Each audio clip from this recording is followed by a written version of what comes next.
اور عام طور سے مفسر قرات میں جہاں اختلاف ہوتا گفتگو کرتے ہیں، مگر 90% سے زائد ان کی جو گفتگو ہوتی ہے قرات کے سلسلے میں، اس موقع پر جہاں اختلاف ہوتا تو کن کا قرائے سبعہ کے مابین اختلاف ہوتا ہے، تو اس بارے میں یہ گفتگو کرتے ہیں۔ قرات احاد میں، قرات مشہورہ میں جو اختلافات ہیں اس میں انہوں گفتگو نہیں کرتے ہیں مگر شاذ و نادر طور پر۔ تو لیکنہ کی قرت میں جو اختلاف ہے اس اختلاف کو واضح کر رہے ہیں کہ بالالف یعنی لیکنہ، یہ الف کے ساتھ وصل کی حالت میں، ملانے کی حالت میں، فصل کی حالت میں نہیں، تو وصل کی حالت میں یہ الف کے ساتھ ہے۔ یہ کن کی قرت ہے؟ شامی یعنی ابن عامر شامی کی قرت۔ تو کہنا کیا چاہ رہے ہیں کہ وصل کی حالت میں ابن عامر شامی کی قرت لیکنہ ہے، باقی ان کے سوا جتنے قرہ ہیں لیکنہ نہیں ہے وصل کی حالت میں، لیکن تو کہتے ہیں۔ اور باقی قرہ بغیر الف کے، یعنی باقی قرہ کی قرت بغیر الف کی ہے، بات ختم ہو چکی۔ وبالالف فی الوقف اتفاق، اور بتانا چاہ رہے ہیں کہ الف کے ساتھ حالت وقف میں متفق علیہ ہے، یعنی وقف کی حالت میں الف کے ساتھ اس میں قرۂ سبعہ کا آپس میں کوئی اختلاف نہیں ہے، صرف وصل میں اختلاف ہے، وہ بھی ابن عامر شامی کا، باقی سب یہ کہتے ہیں کہ بغیر الف کے۔ بات ختم ہوئی، قرت کو بیان کر دیا جو قرۂ سبعہ کے مابین ذرا اختلافی ہے اس کو بیان کر دیا کہ یہ قرت ہے۔ اب اس کے بعد صرفی گفتگو کرتے ہیں مفسر، اور مجھے بھی کرنا پڑے گا مجبوراً۔ وَأَصْلُهُ لَكِنْ أَنَا، کیا کہنا چاہ رہے ہیں؟ لیکنہ کا جو لفظ ہے یہ ایک لفظ نہیں ہے بلکہ یہاں پر دو لفظ ہے، ایسا بتانا چاہ رہے ہیں مفسر۔ لیکنہ یہ اصل میں لیکن انا ہے، لیکن اصل میں لیکن انا ہے، ایسا مفسر بتاتے ہیں۔ وَأَصْلُهُ لیکن انا، لیکنہ اس کی اصل لیکن انا ہے۔ تو اب سوال یہ ہے کہ پھر یہ لیکنہ کیسے ہوا؟ تو اس کا جواب دیتے ہیں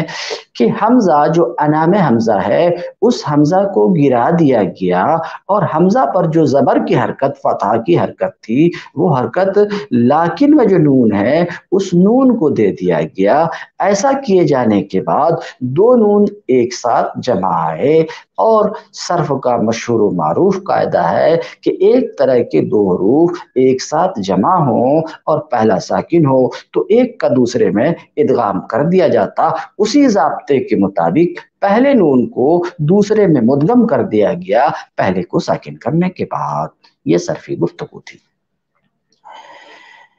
لیکن میں رہا میں تو میرا رب تو وہی اللہ ہے، هو اللہ ربی۔ اب ذرا اعراب کی طرف بھی اشارہ کرنا چاہ رہے ہیں کہ اس کلام میں، کلام کی جگہ کبھی اگر میری زبان سے جملہ کا لفظ نکلے تو اسے کبھی نہیں سمجھا جانا چاہیے، کیونکہ نحویوں کے یہاں کلام اور جملے میں کوئی فرق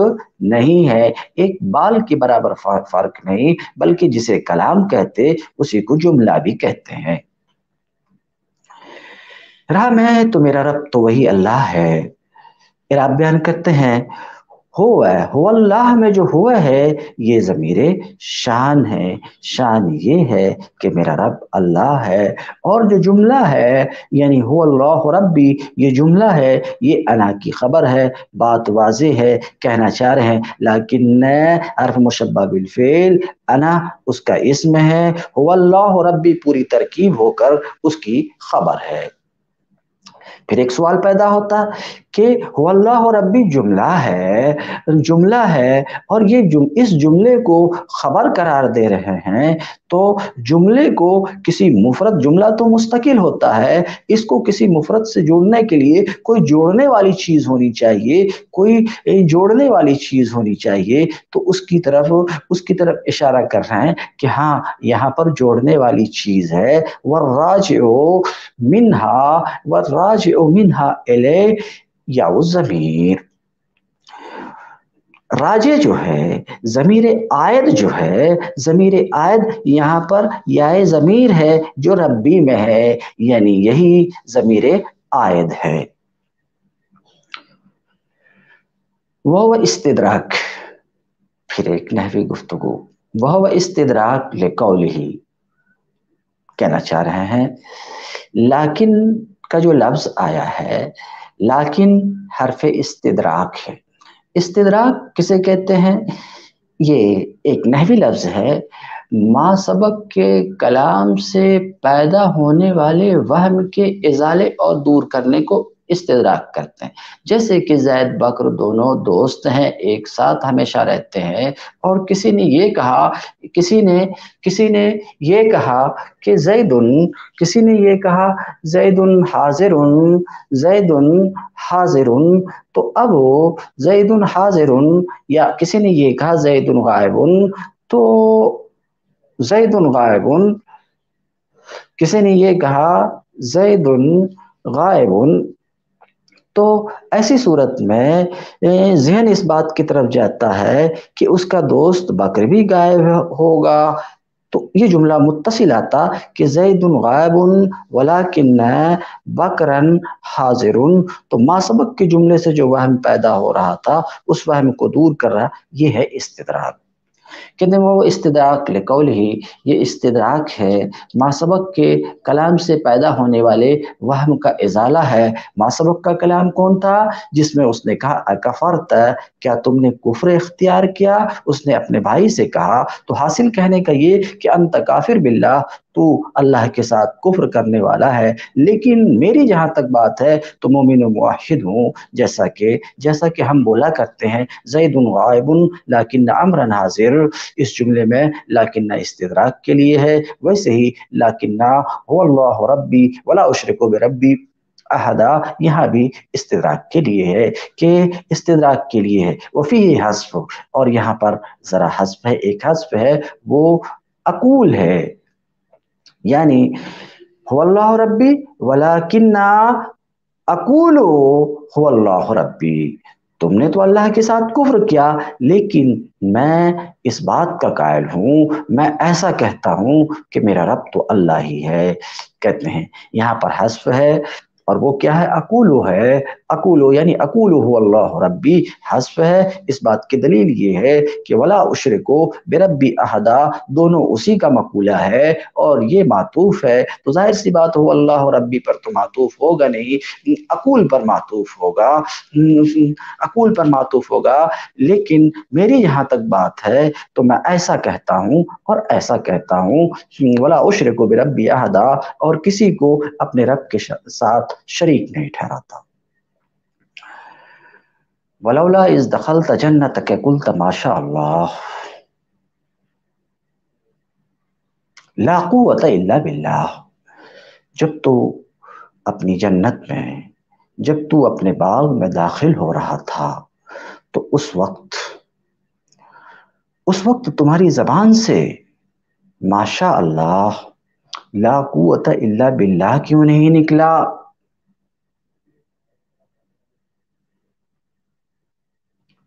ولولا وحلا، اشارہ کرنا چاہ رہے ہیں کہ حلا کے معنی میں کیوں نہیں کے معنی میں ہے۔ اذا دخلت جنتک، جب تو اپنی جنت میں داخل ہوا،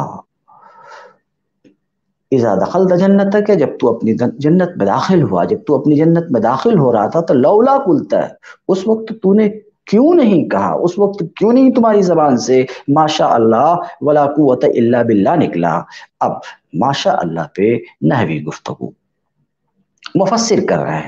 رہے ہیں ماشاء اللہ میں جو ماں ہے یہ موصولہ ہے، سمجھ رہے ہیں، موصولہ ہے اور محلن مرفوع ہے، اس لیے محلن مرفوع ہے اس لیے کہ مبتدا محذوف کی خبر ہے جس کی تقدیر اس طریقے سے ہے الامر ما، تو الامر مبتدا ہے اور ماشاء اللہ میں جو ماں ہے یہ خبر، یہ ماشاء اللہ موصولہ، ما اس موصول، شاہ فعل، اللہ اس کا فاعل، فعل اپنے فاعل سے مل کر جملے فعلیہ خبریہ ہو کر صلہ ہوا ما اس موصولہ کا، موصول اپنے صلہ سے مل کے خبر ہوئی مبتدا کی اور مبتدا کی خبر مرفوع ہوتی ہے، مگر ظاہر ہے کہ ما یہ مبنی ہے، اس کے اوپر لفظی اعراب تو ہو نہیں سکتا، تو اس کو انہوں نے کہا مرفوعۃ المحل، محلن مرفوع ہے۔ تو ایک تو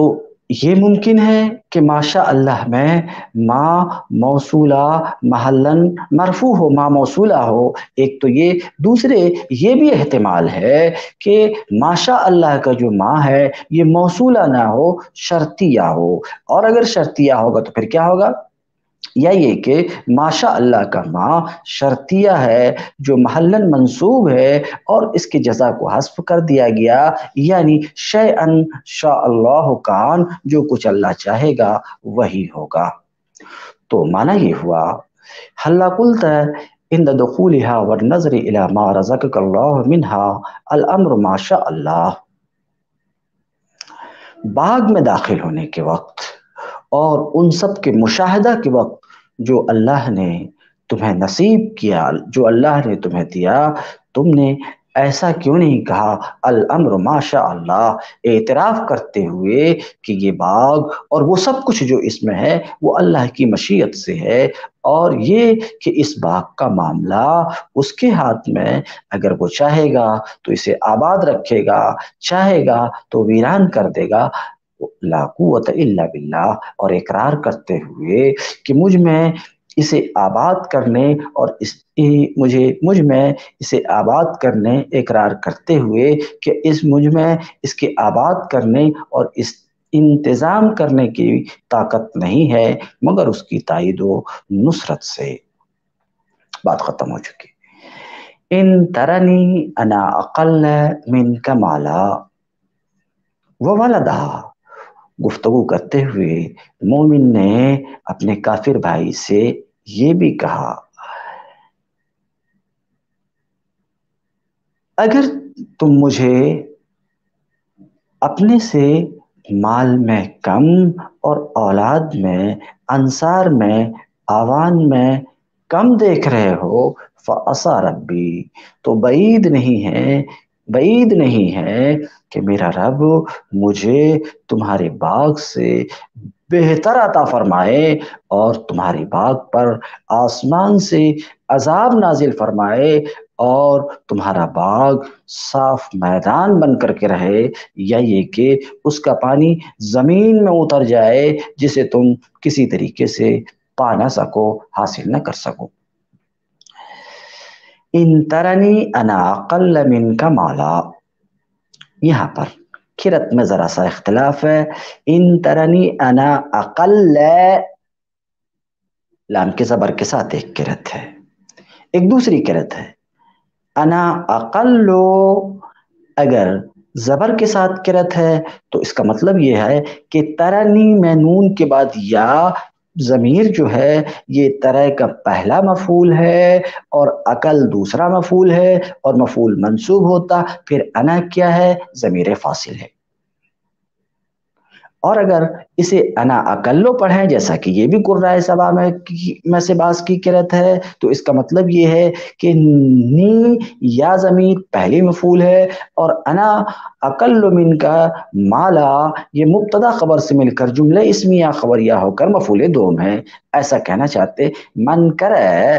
جس نے قرأت کی ہے ان ترنی انا اقل من کا مالا عقل کے نصب کے ساتھ، تو اس نے انا کو ضمیر فصل قرار دیا، اور جنہوں نے رفع کے ساتھ پڑھا عقل کو یعنی انا اقلو